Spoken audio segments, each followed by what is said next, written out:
Hello and welcome to Bright Wings, children's books to make the heart soar. I am your host, Charity Hill.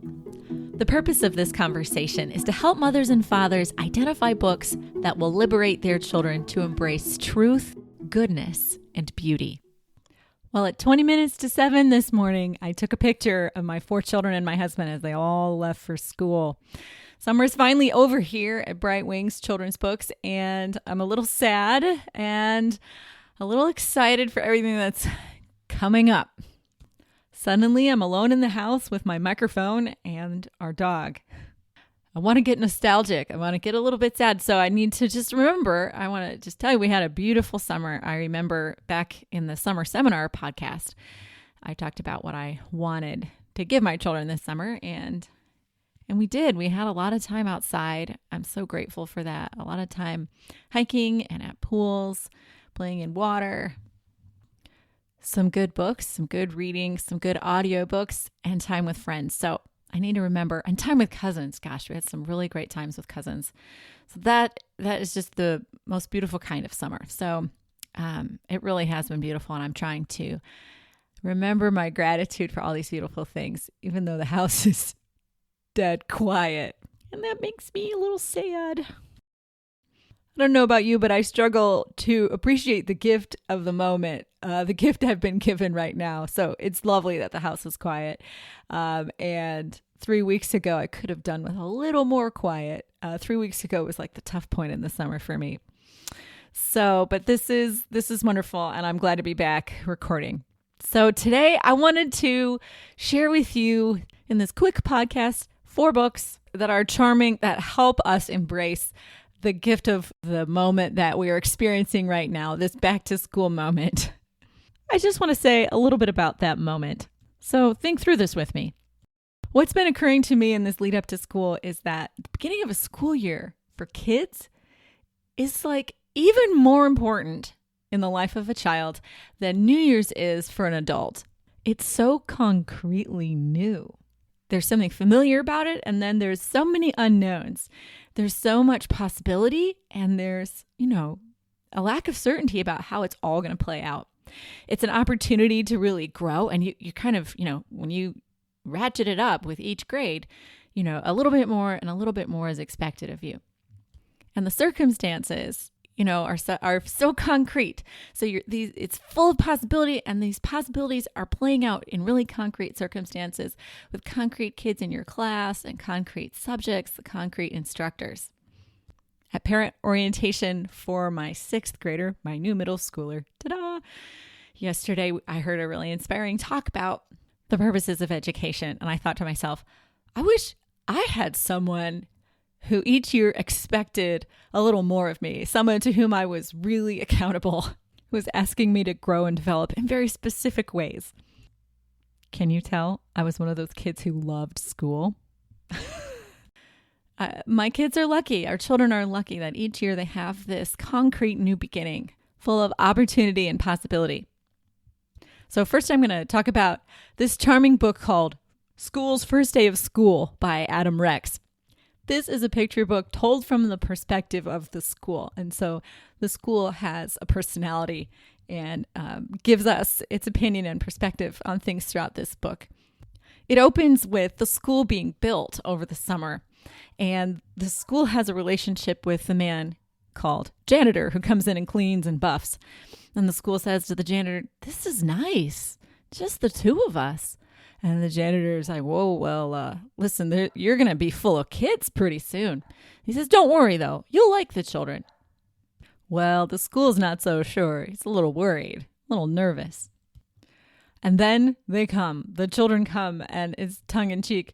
It says, they got everywhere. They opened all my doors and all my lockers, and they played on the jungle gym, and the school says, "So that's what that's for."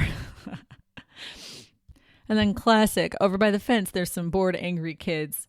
And the boy with the puffy hair says, "I hate school." School's really hurt by that. So later on, he squirts the puffy-haired kid in the face at the drinking fountain. He says he feels a little bad about that. And then there are just these classic moments. School has a fire alarm, and he's so embarrassed. And all the kids leave the school, turn around, go across the field, and stare at the school. The school lets them in. He throws his doors open, and he says to each kid as they come in the school, sorry.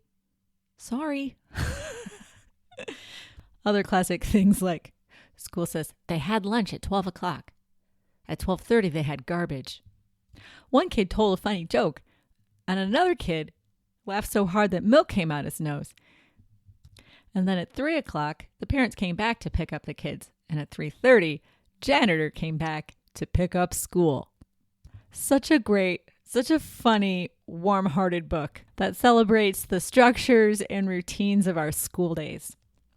Next, for my homeschooling friends and family, I want to share with you a book you probably already know. But even if you don't homeschool, this book is really fabulous. It's called This Is My Home, This Is My School by Jonathan Bean. In this picture book, the little boy, the protagonist of the story, points to his house and says, this is my home. And he says, this is my school. And he says, confused? Here, let me explain. And on one page, he says, these are my sisters and this is my mom. And on the facing page, he says, these are my classmates and this is my teacher. And he explains his educational situation in terms that someone going to a traditional brick and mortar school would understand. But at the same time, it's very clear that this family is doing something different.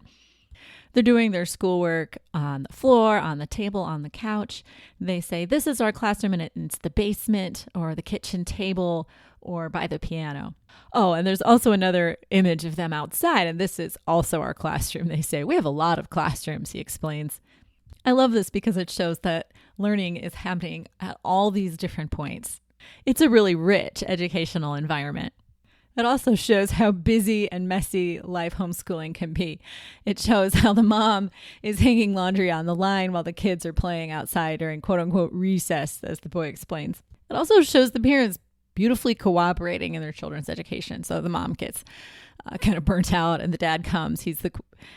They call him their substitute teacher, and he leads him in shop class and in PE. When lots of kids come over, they work on the land, on the orchard, on mowing the yard, on working in the field and in the garden.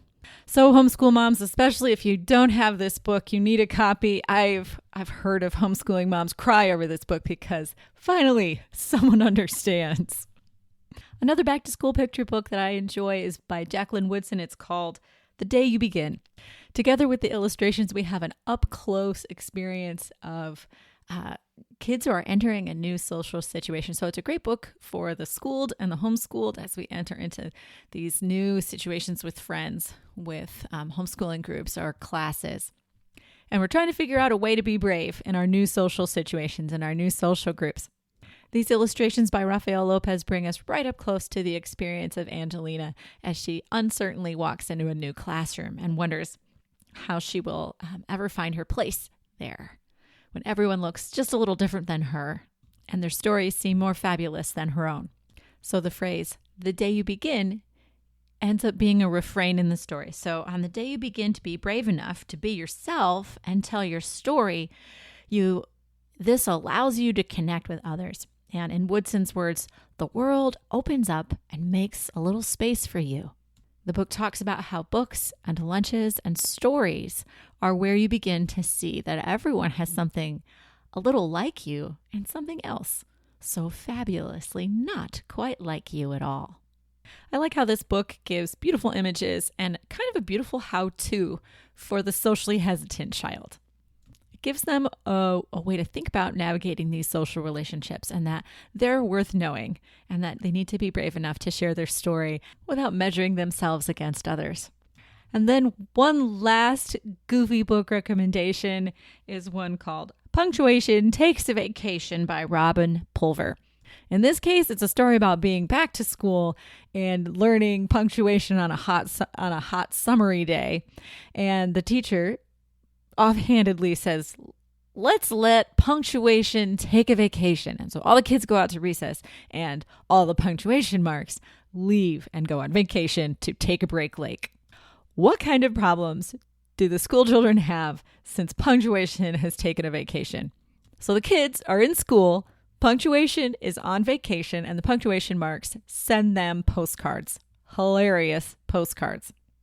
I highly recommend this as a really fun way to explore punctuation if you're learning it in a homeschool setting or in a classroom.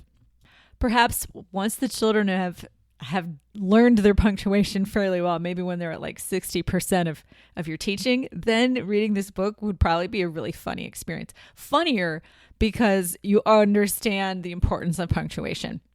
My favorite version of this is the book itself because of the visuals and the voice, the audio version that's done by John Beach. He gives all the different punctuation marks their own voice. For example, the quotation marks are very talkative. So they're like, yakety, yakety, yakety. Love it. I hope you've enjoyed this quick podcast on back to school books.